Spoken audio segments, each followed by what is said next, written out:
Ay, teka, ito yung ito yung kay Berong Bulag, ate, ito.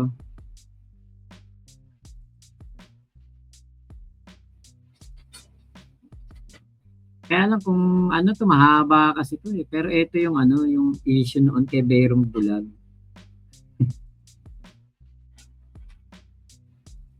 Pakinggan lang natin sandali.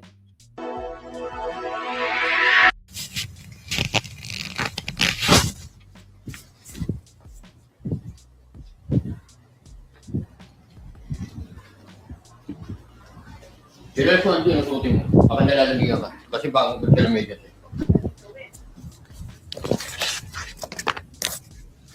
Suotin mo muna yan. Dali lang, pre. Nakalak pa to. Pinapa-record pala talaga eh.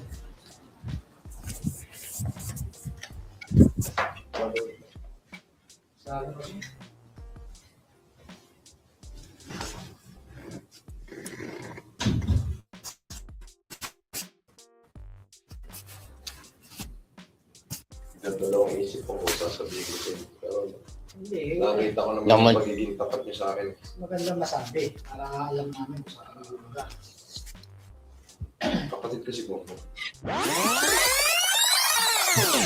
Before we proceed, please pause and click the subscribe button and the bell notification. Yung kapatid.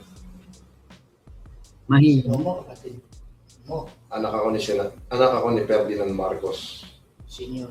Senior. Kay Doña Remedios Carino Antonio. Yun. Yung prinsesa ng Cordillera. Bakit bossing na Ako meron man ng birth certificate ko sa Pacifico. ibig sabihin sa pirma lang siya.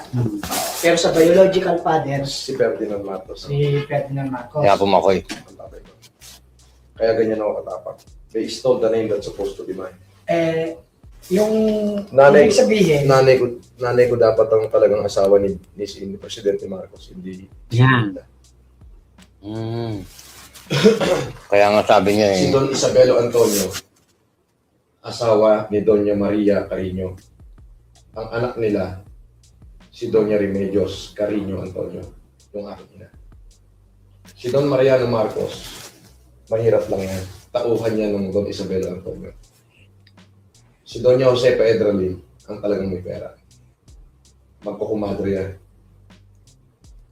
pero yan bossing, Nagkasundo sila na dapat ang unang anak na panganay na lalaki ni Don Mariano at ni Doña Josefa ikakasal sa unang anak na panganay ni Don Isabelo Antonio at ni Doña Maria Carino. Si Doña Maria Carino, kapatid ni Mateo Carino, yung chief lane ng buong Cordillera. Yung tinatawag na meron tayo sa ating konstitusyon na Mateo Carino Doctrine. Meron tayo yan. Kahit i-type mo sa Google, Mateo Carino Doctrine. Pag sinabing doctrine, batas sa Republika ng Pilipinas. Meron. Makikita mo sa Google yan. Mateo Carino Doctrine. Mateo ka rin Jose. Doctrine. Nasa Google yan. Mateo Carino Doctrine. Eh kaso puta nga, sundalo. Si Makoy, mamamatay na sa gera sa Bataan. Nanay mo ka, panganak ka lang. Nag-guess mo? Nag-aaral ang nanay ko sa UP. Pag-graduate na, University of Baguio. Si Ferdinand Marcos, Speaker of the House.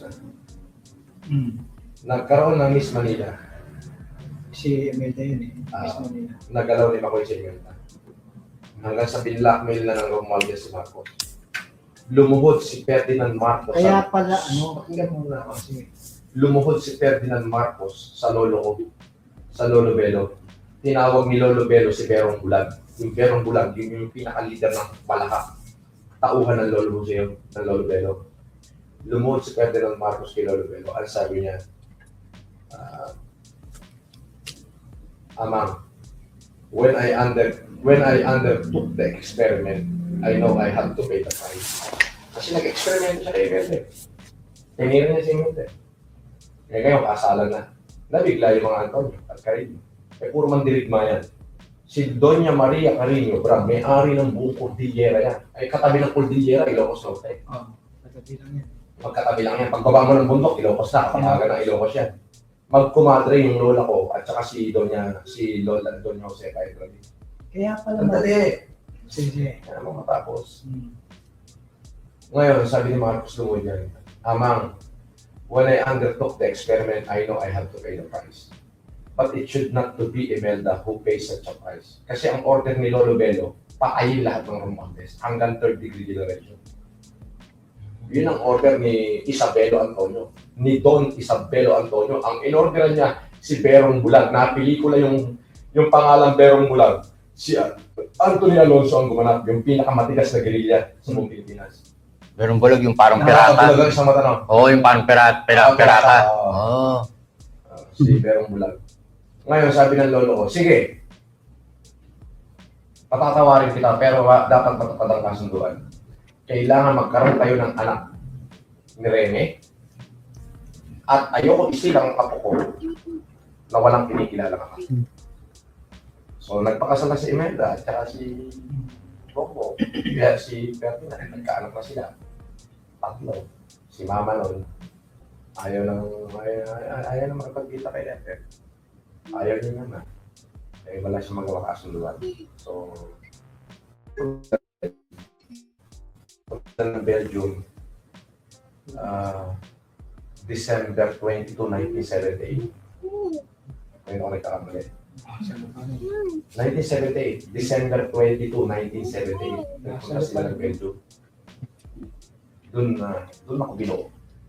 January, umuwi na si Mahol sa Pilipinas. March, umuwi na mga bigo. December 20, 1979. Eksakto, siya na buwan. Tapos kung hinilang ako, ang pumirma sa birth certificate ko, si Pacifico, Edward. Bakit hindi si Marcos? Hindi pwede, Brad. Masisira ang pamilya, Brad. So at least, dala-dala ko pa rin yung kapitid ko, Marcos. Ngayon, kaya pumutok yung balita dyan na anak daw ako sa labas.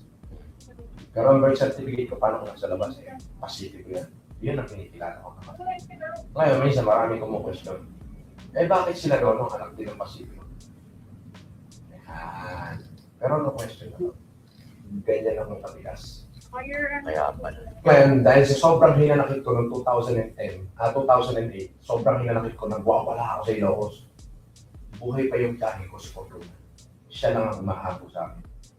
Sabi niya, Tita, they stole the name that's supposed to be mine eh. Ako dapat yan eh. Francis, ano pa bang problema mo? They have the name, you have the gold. You have me. Mahal kita eh. Kaya pag nasa ospital, na-ospital yun, ako lang ang pinatatawa. Kaya paborito pala. Pero yan, hanggang tayo na lang naaralan yan. Tapos na yan. Basta, ang alam nyo, ako, Marcos, tapos. Yun na yun. Kaya pumutok yung sinasabi ni Camarita na, yung nga eh. sa labas eh. Ano anak sa labas pinagsasabi yung putak ina mo eh? Pasilip ko tayo. Narinig ko nga, di ba nag-usap kayo? Video call. Narinig mo ba Kasi yun? Oo, kung sinabi ko yun. anak sa labas, hindi mo dala ang apelido Marcos. Ganun talaga nga. Ano, anak na. Walang anak sa labas. Ano, anak sa labas. Pero Marcos. hindi ang Hindi, pwede mong dalhin. hindi, pero Wala na kasing illegitimate child ngayon, Brad. wala nang alam sa bagong batas. Wala na. Dati may illegitimate. Ngayon, pwede mo nang dalhin yung apelido sa bagong posisyon. Mga pangyari yan. Kaya pala yung sistema ng ligawan nila Marcos sa istorya nila. 11 Tatlong days. araw, 11 Kasi, days of hindi, ganito yan. courtship. Nagalaw ni Marcos. Mm. Nagalaw ni Arsenio Lacson si Imelda Umaga. Pero totoo yun. Ako yun, nagalaw talaga ni Arsenio Lacson si Imelda Umaga. Hindi alam ni Marcos yun. Nagalaw ni Marcos si Imelda gabi. Dahil gustong manalo ni Imelda sa Miss Manila, si Marcos ang judge. Si Lacson. Si Lacson naman ang host. Marcos. Kasi siya yung mayor ng Manila eh. Oh. Ayun, sino ba blackmail ng Romualdez? Si Lacson na matanda o si Marcos na binata at saka Speaker of the House? Senate President pa. Ay, siyempre si Marcos. Kaya nagkaroon bigla ng kasalan. Putang inanala. Pero yung istorya ng kay sinasabing si Aimee, anak ni Lacson, totoo ba yun? O hindi? Totoo yun? Pwede. Ibig sabihin, isang Pwede. beses lang nagalaw, nabuntis agad. Hindi natin masabi. Converted si Imelda. Yun, perfect talaga. Diba? Hindi natin masabi. So may possibility. Pero Nung nabalitaan yung kasalan, putang ina, ang tinawag ni matandang belo si Vero Kulab. Alam mo kung ilan ibabayad? Isang baul na pila. Patayin lahat ng Romualdez. Walang matitira, pati si Commission hanggang third degree generation ng Romualdez papatay. Buti hindi rin nangyari. Lumuhod si Mos, si Presidente sa Lulu. Kaya po nga, Lumuhod na ang eksaktong words, ha? Amang, I know when I undertook the experiment, I had to pay the price. But it should not to be her, nor to be my child in her womb who pays such a price. I'm willing to pay the price. Ano po ba ang gusto niyong gawin ko? Mapatawad niyo lang kami. Mapatawad niyo lang ako. Yung kasunduan ay kasunduan. Sige, kailangan magkaroon kayo ng anak na Remy. Puta, ako yung dugo na tumubo sa Edralin, Marcos, Carino at Antonio. Ganong kabangis ang dugo ko, puro mga dato. Kaya ang tawag ng mga general sa akin, Apo Francis. Lahat ng general ko, sila General Ijo, ang tawag sa akin niya, sila General Acorda, Apo Francis. Si General De Gracia, Apo Francis. Yan, may lumalabas na anak daw ako sa labas. Ngayon, atin na lang yan. Paglabas natin dito, wala nang itatanong. At ayoko nang bubuksan niya yan. Okay. Mismo sila, hindi nila alam. Yan ang binibigay. Kaya kasi pinasarado ko. Okay. Importante, alam natin. Alam ng katotohanan. Hindi na natin kailangan i-spread yan. Basta ang importante. Ang importante nga, alam namin. Kasi mas Ngayon, mas malalim ang dugo mo talaga. malalim ang dugo ko. Dami ng pinagmulan. Ang Ay samantala si Bongbong, nakapix lang dun sa isang lahi. Ikaw, Naalala. lumakad pa yung lahi mo sa nanay, sa tatay. lolo, sa tatay. Naalala ko bigla yung... Si Bongbong, kaya ano lang yun eh. Kay Apo eh. Apo, tsaka. Apo lang. Kaya nga naalala ko bigla Kasi yung... pinagmulan niya pa. Dala Masama dito, pati yung mga kakwentuhan ni Kulaong, naniwala eh. Alam mo, natatawa ako sa mga comment nyo. Sabi ni Ate Ira, yung ano daw, sobrang ganda, maladyosa, si Nanang Remy.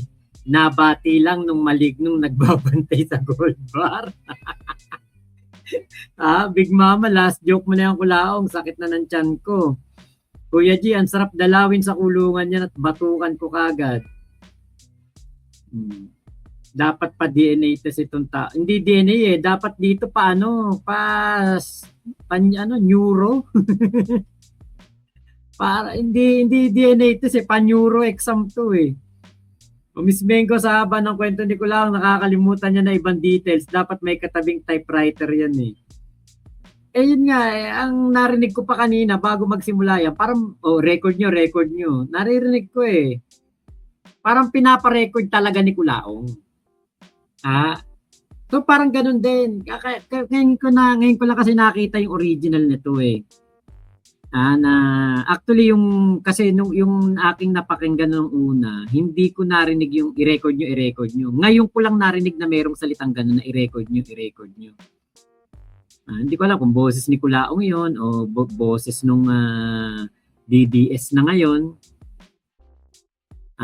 Ano to eh, kumbaga isa to sa mga ni Kulaong, yung para operation, para kunwari ini-record, syempre baka nga naman ipakalat, edi lalabas yung tunay na pagkatao niya. Puno. Ito yung isa sa mga paborito kong naging topic about kay Kulaong. Mapapailing ka na lang tas tatawa. Pambansang Kulaong ng Pilipinas, Rutian Lagmay. Sino ba itong mga kausap ni Kulaong, Kuya Mac? Mga alam ko niya yan eh, mga loyalista yan, yung kausap niya na yan. Ngayon, yung mga loyalista na yan, DDS na ngayon.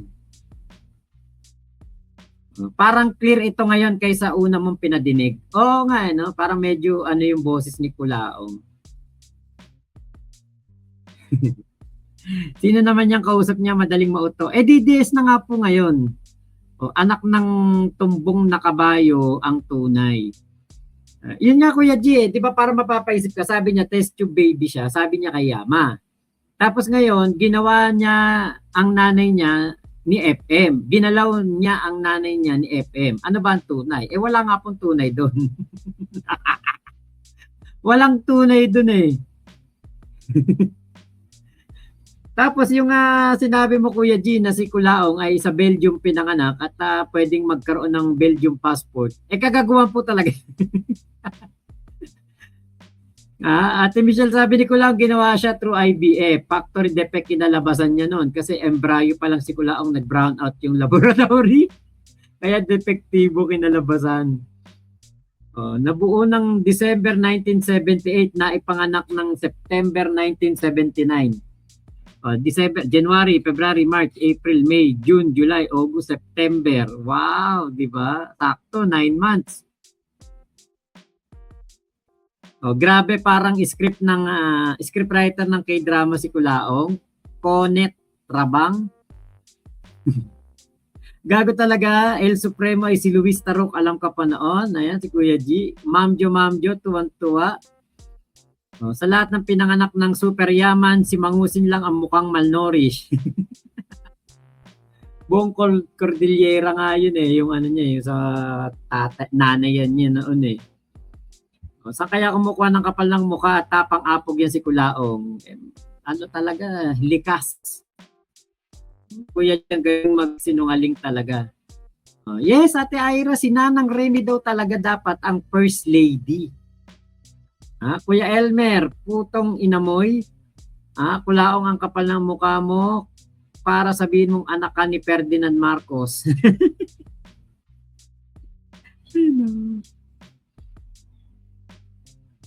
Okay, Ate Agnes, ang galing gumawa ng kwento sa sarili niyang mundo na siya lang ang lumikha. Imahinasyong binuo niya sa sarili niyang kaharian. Ate Ayumi, sa daming maganda nung araw, napili ni Edralyn Marcos Predator. Predator. Parang bulbul si Kulaong ang gulo. Rutian, Commander Kulaong way back 30 years ago kasama si Ka Alex at Commander Dante, siya lang Marcos.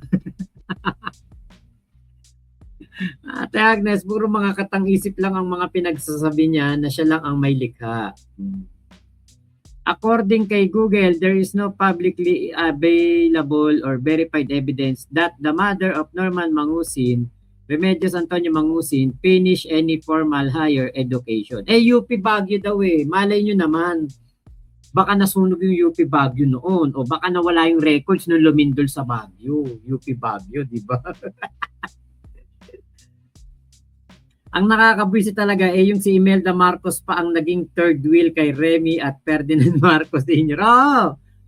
Si Madam Imelda Marcos pa ang parang naging kabit at original si Nanang Remy. Ate Michelle, ayan, sabihin na natin na magkababata sila ni Bernard Chong at magkasama sila naglalaro. Siya yung ginagawang laruan, yung tinutusok na karami yung mukha. Ginawang mangkukulam. Manika ng mangkukulam yun Ang nanay niya, iba eh. Ang nanay ko, Carino. Carino eh. Hindi, ang nanay ko, anak ng Don Isabelo Antonio at Doña Maria Carino. Dalawa na Yung agad. Mariano Marcos. Dalawa na agad yun. Yung Mariano Marcos, scaler ng kahoy ng Lolo Milio yun, ng Lolo Belo yun. Alam niyo yung kahoy, scaler. Taga-sukat ng pine tree. Yung si Matandang Mariano. Taga-sukat ng pine tree ng lolo ko nung binata. Magkumadre yung lola ko, si Doña Maria, at saka si lola ko na Doña Josepa, magkumadre yun. Talaga pa yung Josepa. Pinakilala ngayon ng Matandang Belo, yung Matandang Mariano. Naging mag-asawa sila. Ang usapan, yung mga anak-anak nila na panganay, Pero boss, yung tungkol sa'yo, alam ni Imelda. ang nakakaalam lang, Sila, si Fortuna, yung bunsong kapatid ni Presidente. Yung bunsong kapatid. sila Bongbong, hindi rin alam. Hindi ko lang alam kung sinabi na nagkahin ko. Kasi hindi rin siya kumitibo kahit anong banat mo eh.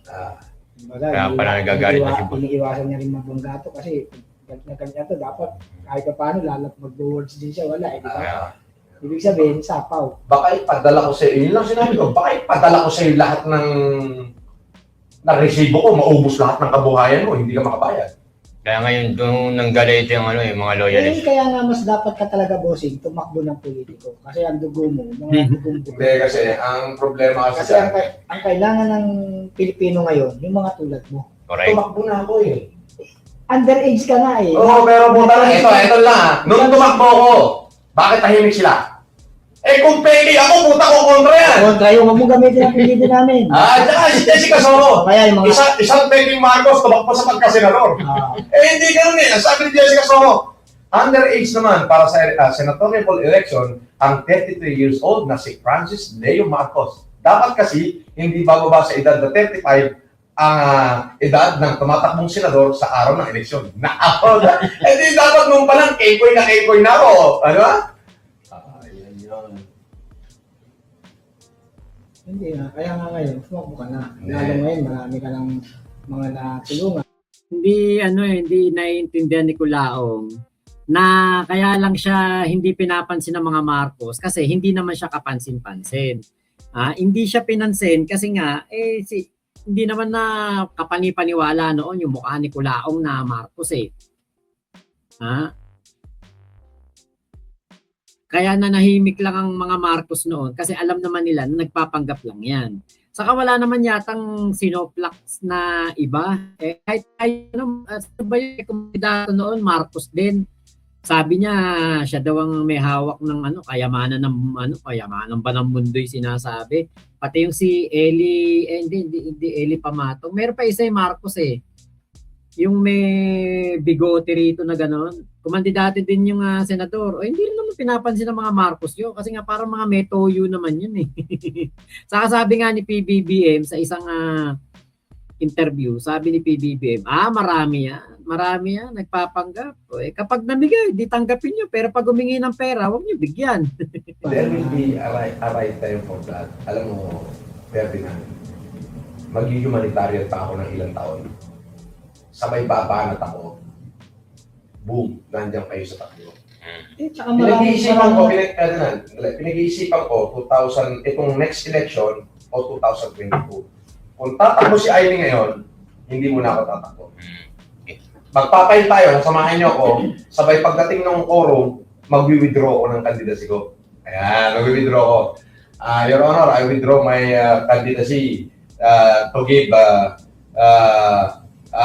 give way to the incoming senatorial aspirant, Ailey Marcos. Ayan yung ito yung ginawa ni Culaong noong ano pangalan nito? Nitong nakarang election. Yan yung ginawa ni Culaong, di ba?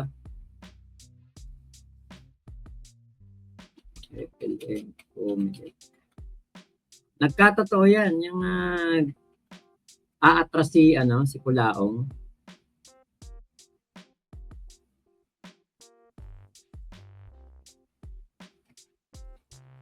Ito yun eh.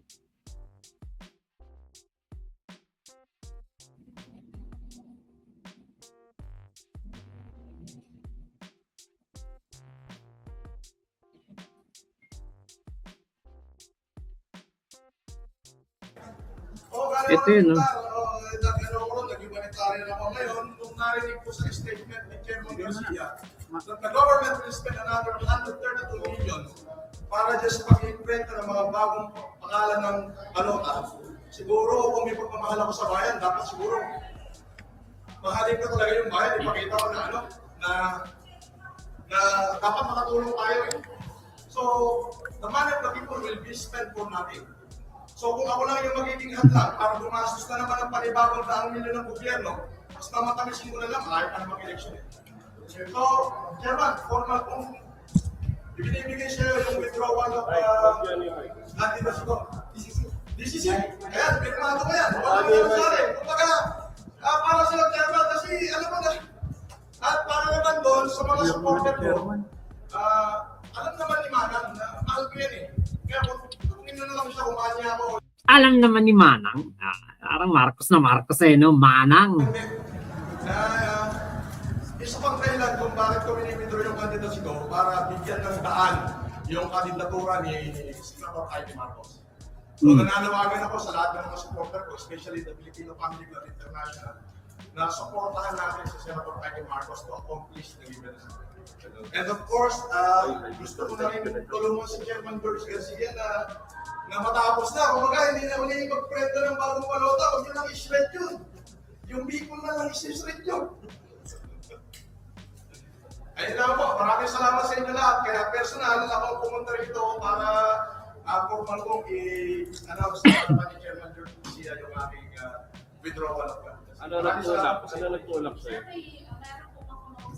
Wala. Hindi po ako nakikipag-usap kahit kanino. Yung prinsipyo ko hindi kaya bilhin yan. Alam nyo, nakulong na ako lahat ng pandemic. Walang nakapigil sa akin kung ano yung gusto kong gawin.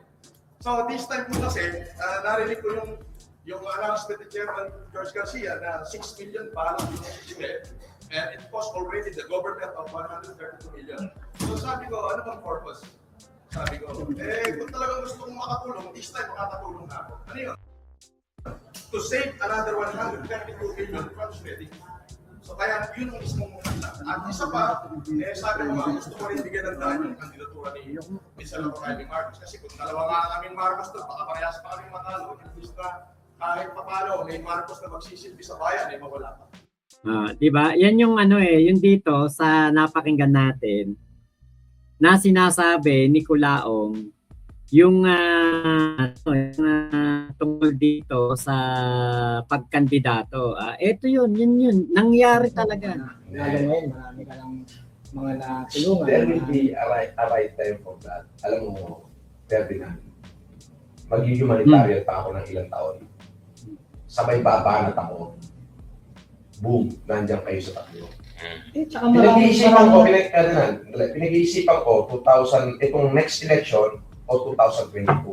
Kung tatakbo si Amy ngayon, hindi mo na ako tatakbo. Magpapayin tayo, samahan niyo ako, sabay pagdating ng quorum, mag-withdraw ako ng candidacy ko. Ayan, mag-withdraw ko. Your Honor, I withdraw my candidacy to give way to the incoming senatorial aspirant, Amy Marcos. And however, I ordered all the men and women under my command to support the candidacy of Maria Imelda Romualdez Marcos. To accomplish the given assignment. Di ba? Ano na no? May operation na Hindi nangyari nung 2019, pero nangyari nitong 2025. 2025 nangyari, di ba? Kita niya, galing ni Culaong din tumiming Talagang yan, pinlano niya talaga yan na na mangyari yan. Nagkatotoo nga talaga. Hindi nangyari ng 2019 lang. Krista. Dati malakas loob niya kasi walang nagdedebang sa kanya. Free siya sa kadiluluhan niya. Ngayon, booking na siya. Ayun nga po. Bakit ang Comelec hindi mo na tinitingnan yung tunay, kung tunay yung tao na tumatakbo, nakakaya talaga dahil walang batas talaga. Ayun nga po. Tapos, lang, kumbaga parang yung requirements, pagkakandidato ang senador, katulad niyan, si Culaong, scammer, kriminal, nakakakandidato. Bakit? Kasi, ang requirements lang pag senador, parang dapat Filipino citizen, can read and write. 35 years old pataas. Ikaw ay nakatira sa Pilipinas parang 3 years, 2 years kang nandito sa Pilipinas. Mga ganun lang. Diba? Hindi katulad ng kunwari mag-a-apply ako nag-apply ako dati, janitor, kailangan? Sedula, police clearance, barangay clearance, diploma, NBI clearance, yung form 137, mga ganyan, form 138, napakaraming requirements. Pag magtatrabaho ka lang, janitor ka lang, taga-ganun ka lang ng lampaso. Napakaraming requirements. Pero pagkakandidato ka na politiko, kakandidato kang mayor, governor, congressman, senador, napakababa lang ng requirements. Diba? Yun ang dapat talaga. Dapat pagkakandidato, merong NBI clearance na yung NBI clearance ang magpapatunay na wala siyang kaso. Kapag may kaso, may ongoing lang na kaso, kahit ongoing lang na kaso, wag nang pakandidatuhin. Eh, dito sa Pilipinas, kahit nga convicted na, nakakakandidato pa eh. Oh, nakulong na, na-convict na. Nakakandidato pa, ano nangyari? O, di na nakanakaw ulit, di ba? Yun ang nangyari kay Robert, kay ano, pangalan nito, kay Bong Revilla. O, nakulong dahil nagnakaw. O, tapos, na-acquit. Na-acquit daw. O, tapos kumandidato ulit. O, di nagnakaw ulit. O, kay Jinggoy naman. O, nakapagpiyansa lang. O, ano nangyari? O, nasangkot na naman sa nakawan. Di ba? Walang balang pagbabago. Kaya dapat talaga, kapag ikaw, kakandidato ka sa isang posisyon, kahit barangay tanod lang, huwag tatanggapin kung ex-convict, huwag tatanggapin kung may kaso, ongoing kaso, huwag. Di ba? Pag ma-acquit siguro, yun, pwede. Pero yung may ongoing na kaso, matindi pa mga kaso niyan, mga pandarambog, di rin nakakandidato pa senador. O si Robin Padilla, di ba? Convicted. O, na ano lang yan.